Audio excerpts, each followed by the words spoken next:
हा आजही जिवंत आहे, पुस्तकांमध्ये आहे, परंतु तो आपल्या आचरणात नाही आणि तो आचरणात यावा.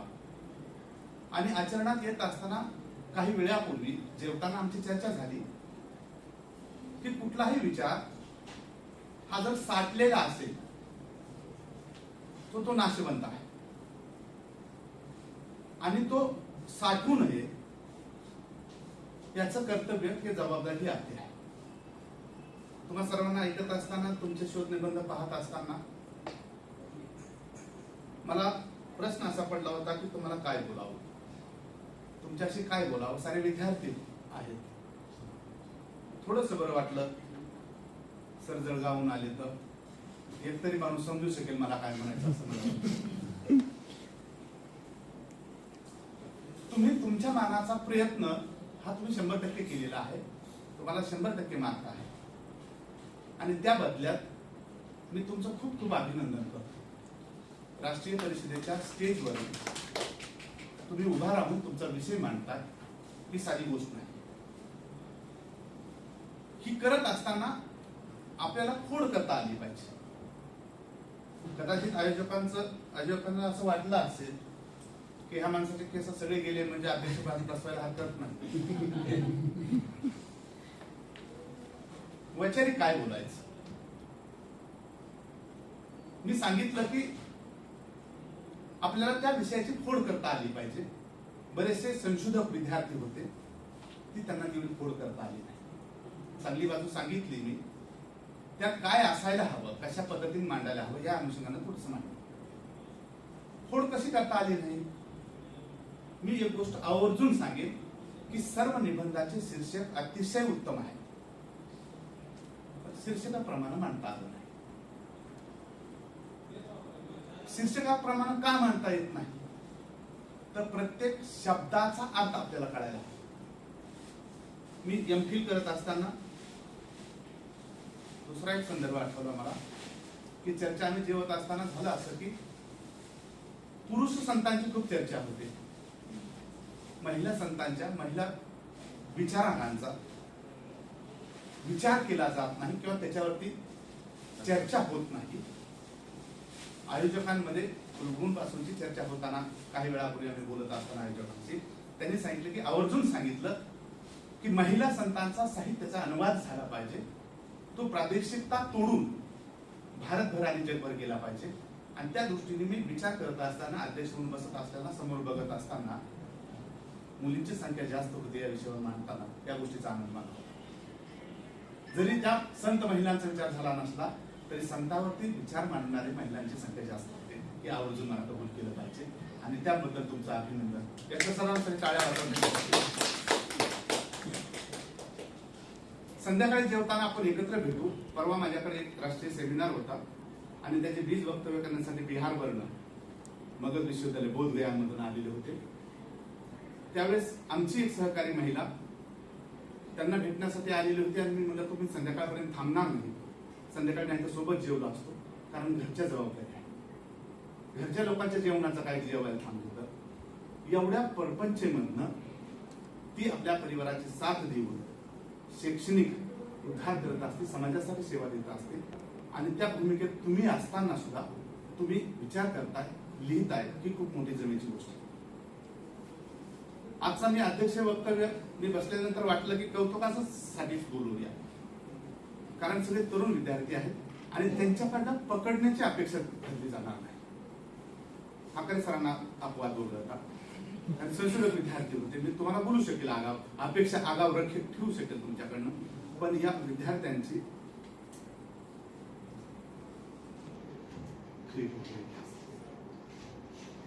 तर तुम्हा सर्वांना एक गोष्ट सांगेन मी, तुम्ही सर्व शीर्षकात अडकले, शीर्षकाच्या पुढे गेला नाही. शीर्षकाचं विश्लेषण खूप महत्वाचं आहे आणि विश्लेषण हे संशोधन असतं. तसं पाहता आता तो सहज विषयाचा मी काळाचा लेखाजोखा मांडत होतो. 1275 ते 1296 हा ज्ञानेश्वराचा कालावधी आणि तुकारामाचा 1608 ते 1650. सरासरी पाहिलं तर मध्ये जवळपास 400 वर्षाचा गॅप मला दिसला. आणि 16च्या पुढं आता 2600 म्हणलं तर किती झाले पुढं? किती झाले? 16 आणि 4 20 आणि हे 6 ते 1000 वर्ष झाली. 900,000 वर्ष आणि 400 वर्ष म्हणजे 1.5 वर्षानंतरचा कालाभागातनं आधुनिक पिढी तुम्ही त्याचा संदर्भ मांडताय ही खूप मोठी गोष्ट आहे ना. तो विचार समजून घेताय 1,500 वर्षाच्या नंतर. आणि असं करत असताना सुद्धा तुम्हाला आधुनिकता समजायला हवी. मगाशी मी म्हटलं होतं साचले पण येता विचारामध्ये येता कामा नये. ते साचले पण विचारात येऊ नये यासाठी काय करावं लागेल? तो विचार आपल्याला आचरणात आला.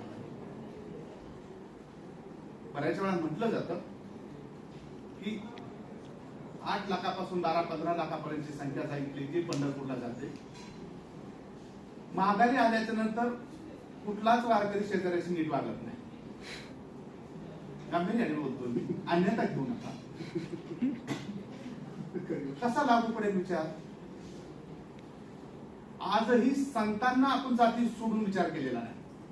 मग असे तो आलेख बघत होतो. आलेखाच्या अगोदर मी आठवत होतो चोका महार असेल, सेना नावी असेल, गोरा कुंभार असेल, सावतामाळी असेल, आजही जातीने ओळखतो आपण. जर जातीने या संतांना आपण ओळखत असो तर आधुनिकतेशी जोडून आपण त्यांचा विचार कसा करू? हा मला पडलेला प्रश्न. मी म्हटलं की काही वेळापूर्वी आम्हाला चर्चा होती की आधुनिकता म्हणजे काय. तुम्ही कपडे बदले म्हणजे आधुनिक झाला, पण तुमच्यामुळे आधुनिक विचार आला का?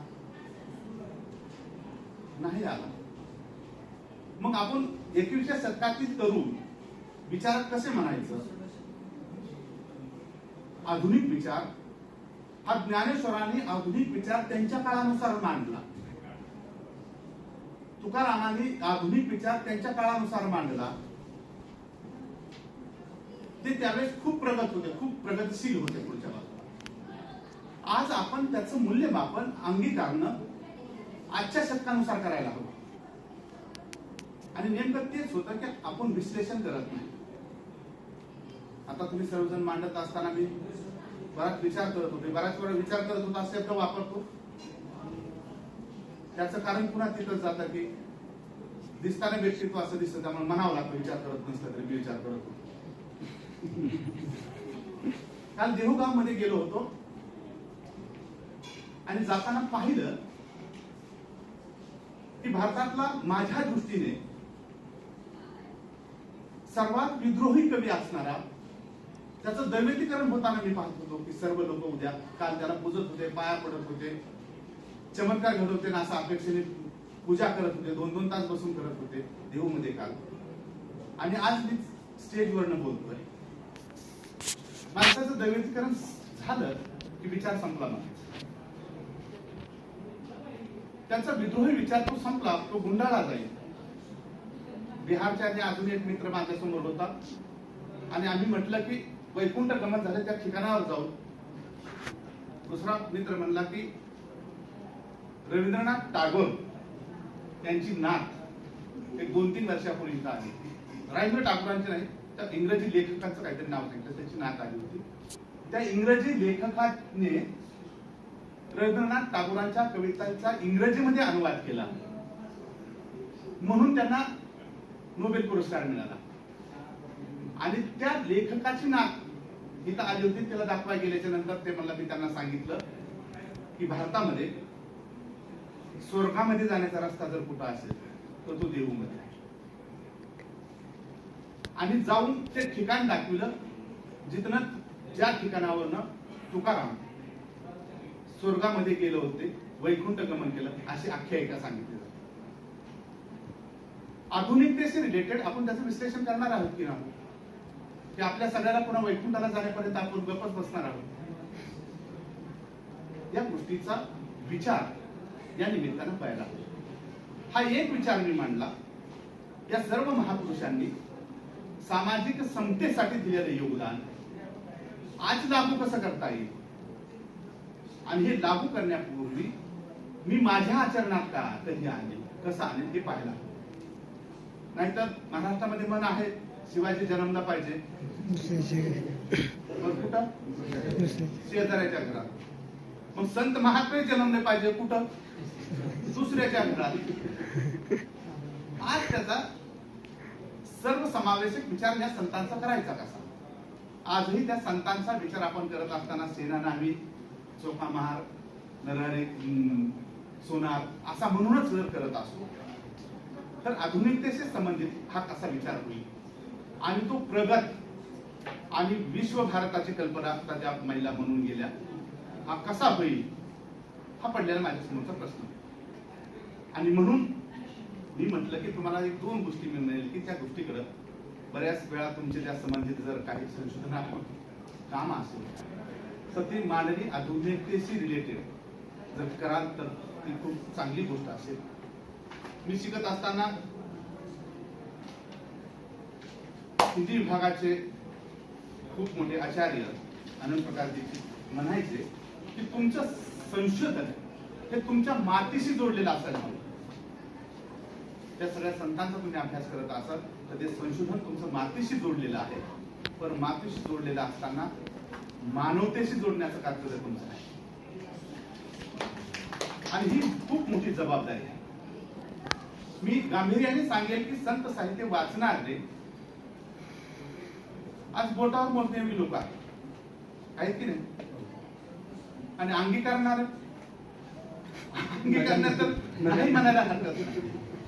मग आपण नुसता विचार मांडून मोकळं व्हायचं का? तर तो विचार अंगीकारला. अलीकडच्या काळामध्ये मी असं म्हणेल की संत साहित्य विचारामध्ये साचले पण येत आहे आणि याला प्रवाही करण्यासाठी तुम्हाला ते अंगीकारावं लागेल. आणि अंगीकारलं तुम्ही की दुसऱ्यांना असं वागा सांगण्याची गरजच नाही. मी अनेक वेळा म्हणतो की तुम्ही समाज प्रबोधन काहीच करू नका. तुम्हाला जे प्रबोधन व्हावं असं वाटतं त्या पद्धतीचं वर्तन तुम्ही करा. मी वर्तन करेन जगाचं मला माहित नाही. बऱ्याच वेळा आपण जगाकडे बघतो की ते सगळेच असे वागतात. मग सगळे चोरी करतात म्हणून आपण चोरी करायचं का?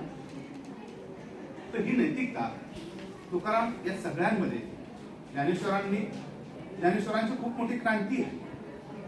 पण त्या क्रांतीच्या अनुषंगाने पाहिलं जात नाही किंवा त्यांचं मूल्यमापन केलं जात नाही. हे माझं वैयक्तिक दुःख आहे.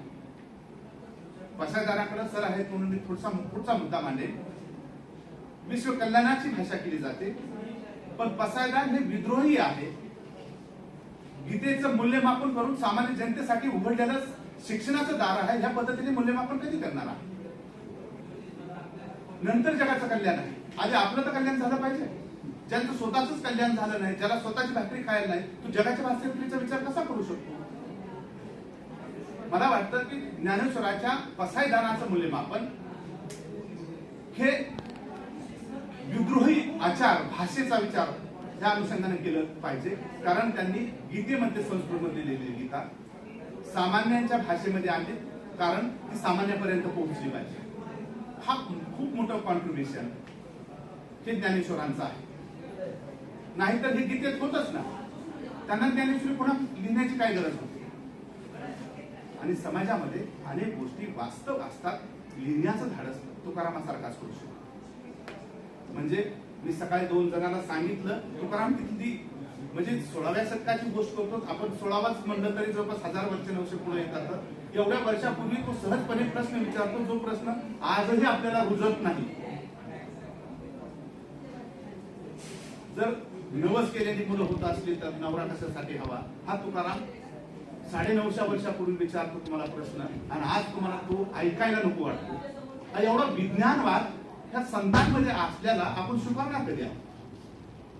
आणि जगाचा विकास आधुनिकतेची गोष्ट मगाशी जी झाली तर हा प्राचीन विचार मांडून किंवा परंपरा ही करून कधीच पुढे जात नाही. आधुनिकतेचा विचार स्वीकारणच आपण पुढे जाऊ. नकाशी त्यांनी खूप छान मांडलं. ती वेगळा दृष्टिकोन छान मांडण्याचा गोष्ट. मला अनेक वेळा प्रश्न पडतो की आपण सगळेजण म्हणतो एवढ्याच मुद्द्यांनी संपवत बोलायला खूप आहे. मी तुम्हाला फक्त काही क्ल्यू दिले तर अध्यक्षांनी जास्त बोलू नये असं म्हणतात. नाही बोललं तरी नावं ठेवतात.